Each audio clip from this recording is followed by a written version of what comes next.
안녕하세요. 피탐성 빛의 교회와 함께하는 성경 공부에 오신 빛의 성도님들, 조금은 뜨거운 9월의 어느 날입니다. 그렇지만 오늘도 말씀밥 뜨겁게 한 그릇 잘 잡수시고 주어진 우리의 삶을 든든하게 살아갈 수 있기를 바라봅니다. 우리 기도하고 오늘 말씀 공부 함께 시작하겠습니다. 하나님 아버지, 오늘 아침에 눈을 뜬 것도 주님의 은혜입니다. 오늘 하루의 일상을 이토록 평범하게 살아가게 하신 것도 주님의 은혜입니다. 오늘 하루를 온전히 마무리함도 역시 주님의 은혜입니다. 이 은혜를 의지하여 오늘도 주님의 말씀 앞에 섭니다. 우리에게 말씀해 주시고 우리가 주님의 말씀에 순전하게 따를 수 있는 마음 또한 허락해 주십시오. 예수님의 이름으로 기도합니다. 아멘. 오늘은 고린도전서 13장 8절에서 10절까지 우리 3절 말씀 함께 공부할 텐데요.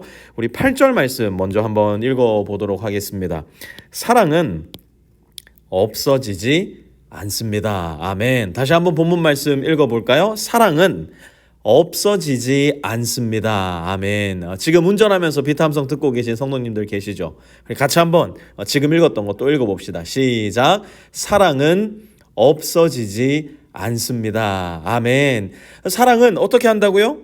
없어지지 않는다는 거예요. 그런데 더 정확하게 해당 구절의 의미를 담아내려면 없어지지 않습니다라는 의미가 넘어지지 않습니다.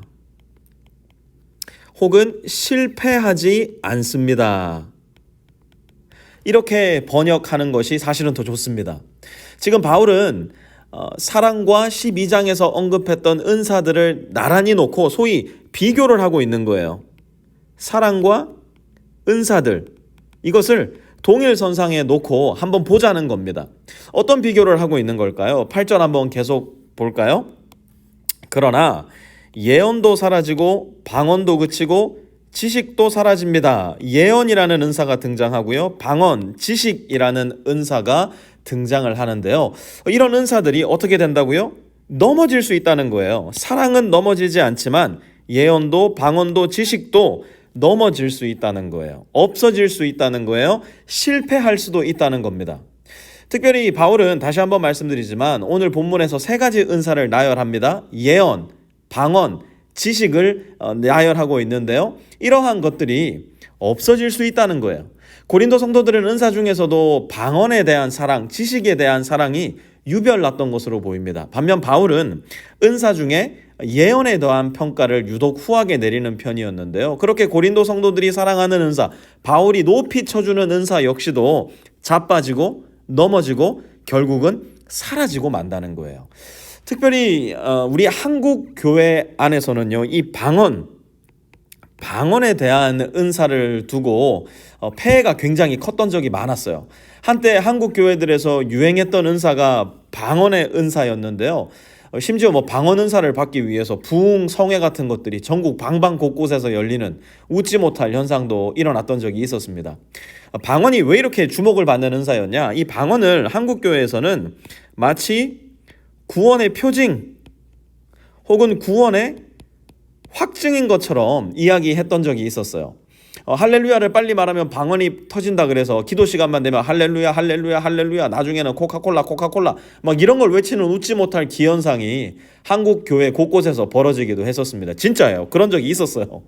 이렇게 은사 자체에 대한 관심이 집중이 되면 방언이라든지 예언이라든지 지식이라든지 신유, 한국 교회 신유 대각성 집회 이런 것도 많이 열리지 않았습니까? 기적 이런 은사들의 현상에 집중을 하게 되면 어떤 일이 교회에서 벌어지냐? 은사를 중심으로 교회의 분열과 분란이 일어나는 경우가 대단히 많습니다. 이렇게 얘기할 거예요. 너 방언의 은사 받았어? 너 예언의 은사 받았어? 신유의 은사 받았어? 기적의 은사 받았어? 너 지식의 은사 받았어? 아직까지 멀었구만. 당신이 은사 아직 못 받았어. 아직 믿음이 부족하구만. 서로가 이 은사의 현상을 놓고 비교하고 서로가 서로 위에 올라서고자 하는 교만한 인간의 야수성이 이 은사라는 호랑이 위에 올라타 거침없이 교회 안에서 드러나더라는 겁니다.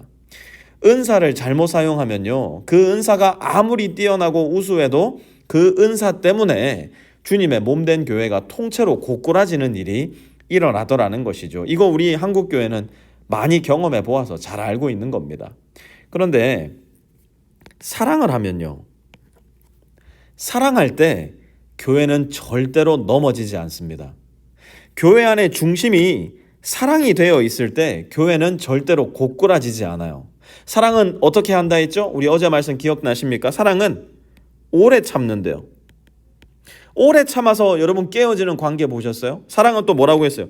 친절하다 했어요. 친절해서 넘어지는 공동체 보셨나요? 시기하지 않고 교만하지 않고 뽐내지 않는데요. 여러분 시기하지 않고 교만하지 않고 뽐내지 않아서 큰일 나는 부부 사이 보셨습니까? 무례하지 않고 자기의 유익을 구하지 않는다고 망하는 사람, 마음 상하는 사람 만나 보셨어요?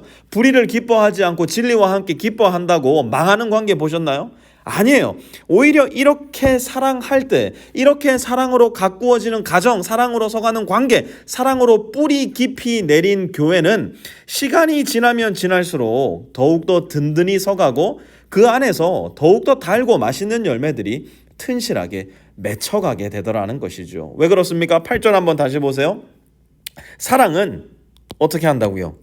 없어지지 않기 때문에 그래요. 사랑은 지상에서 시작된 이 교회에서 신자로서의 삶에서부터 시작해서 하나님께서 계시는 저 높은 보좌 위 천국에까지도 계속되기 때문이에요. 그래서 신자된 우리에게는 그 어떤 것보다 이 사랑 연습, 오래 참는 연습, 친절한 연습, 뽐내지 않고 교만하지 않고 나의 유익을 구하지 않는 연습이 너무너무나 중요합니다. 오늘 신문기사 보니까 곧 있으면 월드컵을 위한 연습 경기가 한국에서 열린대요. 이 연습 경기 왜 할까요? 11월에 월드컵이 열리기 때문에 그래요. 여러분 혹시 아십니까? 11월 땡스기빙 그 주간에 월드컵이 열립니다. 이 월드컵은 그야말로 축구 축제죠. 그런데 이 축제 전에 선수들이 뭐예요? 훈련하고 또 훈련하고 또 훈련합니다. 왜 그래요? 월드컵 때 축구 진짜 잘하고 싶어가지고. 우리도 마찬가지예요. 우리는 하나님 나라의 대표 선수들 아닙니까? 우리가 천국에 들어가는 그날이 우리한테는 이 월드컵이 아니라 헤븐컵이 열리는 날이에요. 그곳에서 뭐 할까요? 다들 시합하는 거예요. 근데 무슨 시합할까요? 사랑 시합하는 겁니다. 제가 결혼식 예배 인도할 때마다 하는 말 있잖아요. Love competition. 서로가 더 오래 참아주는 곳, 서로가 더 친절한 곳, 서로가 더 겸손하고 더 덮어주고 더 바래주고 더 견뎌주는 곳. 그것이 천국이에요. 그런데 지금은 어때요? 9절 한번 보세요. 우리는 부분적으로 알고 부분적으로 예언합니다. 아멘. 우리는 아직 이 과정 중에 있다는 거예요. 우리가 이 과정 중에 있다는 것을 기억할 필요가 있어요. 그래서 우리에게는 예언이 필요해요. 방언도 필요해요. 지식도 필요합니다. 그것을 통해서 뭐 하려고요?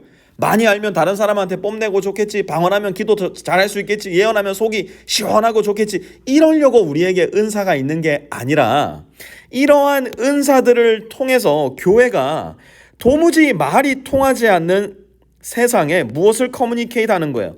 하나님을 커뮤니케이션 하는 거예요. 이 은사들을 통해서 도무지 말로 되지 않는, 그래서 주님을 알지 못하는 세상에게, 세상 사람들에게 하나님의 사랑을 보여주기 위해서 은사는 주어진 것이에요. 그들을 하나님께로 인도하려고 우리에게 은사가 있는 것이고요. 이 과정을 통해서 우리는 세상에게 하나님을 전달하고 보여주는 역할을 하는 겁니다. 그러나 10절 한번 보세요. 그러나 온전한 것이 올 때에는 부분적인 것은 사라집니다. 온전한 것, 여기서 이야기하는 온전한 것은 무엇일까요? 바로 우리 주님이 다시 오실 재림을 말하는 것이에요. 주님이 오시면 모든 은사들은 다 사라질 거예요. 더 이상 필요가 없어요. 월드컵 갔는데 거기서 공 리프팅하고 있으면 안 됩니다. 거기에다가 삼각콘 이렇게 세워놓고 뜀박질 연습하면 안 돼요. 월드컵 가서는 진짜 경기를 해야 돼요. 주님이 오셨을 때도 마찬가지예요. 그때 진짜 사랑을 하는 겁니다. 왜요? 그때는 사랑만 남기 때문에. 그런데 문제가 하나 있어요. 나에게 이 과정을 밟아가고 있는 나에게 사랑은 전혀 자연스러운 즉각적 반응이 아니에요. 나는 옆에서 누가 쿡 찌르면 오래 참는 사람이 아니라 화내는 사람이에요. 나는 옆에서 누가 나를 못살게 굴면 친절하는 게 아니라 원한을 품는 사람이에요. 나는 누가 나에게 잘못하면 덮어주고 참아주는 사람이 아니라 끝까지 추적해서 그것을 대갚아 주려고 해요. 그렇기 때문에 은사를 주시는 성령의 능력이 오늘을 살아가는 우리에게는 더 없이 절실하고 중요합니다. 날마다 주님 내게 사랑의 은사를 주십시오.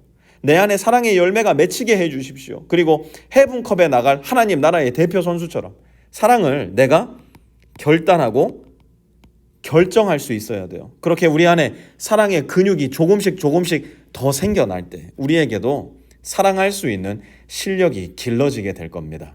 오늘 말씀의 결론과 적용입니다. 오늘 말씀 코치님들은 어떻게 말씀을 나누어야 할지 모르겠다면 이렇게 그대로 라이프팀 카톡방에 적어주셔도 좋은데요. 한번 같이 읽어보도록 하죠. 영원히 없어지지 않을 사랑, 그 사랑이 내 안에 새겨지기 원합니다. 오늘 가장 사랑하기 힘든 그 사람을 사랑할 수 있도록 기도하며 그 사람을 사랑하기를 결정하여 사랑의 근육과 실력이 내 안에 조금 더 새겨지게 하소서. 우리 이렇게 오늘 말씀의 결론 또 적용 맺어볼 수 있었으면 좋겠습니다. 하나님, 이 기도가 우리 모두의 기도 되어서 주님 나라의 대표 선수답게 오늘 하루 사랑으로 살아가는 우리 모든 빛의 성도들 될 수 있게 하여 주시옵소서. 예수님의 이름으로 기도합니다. 아멘.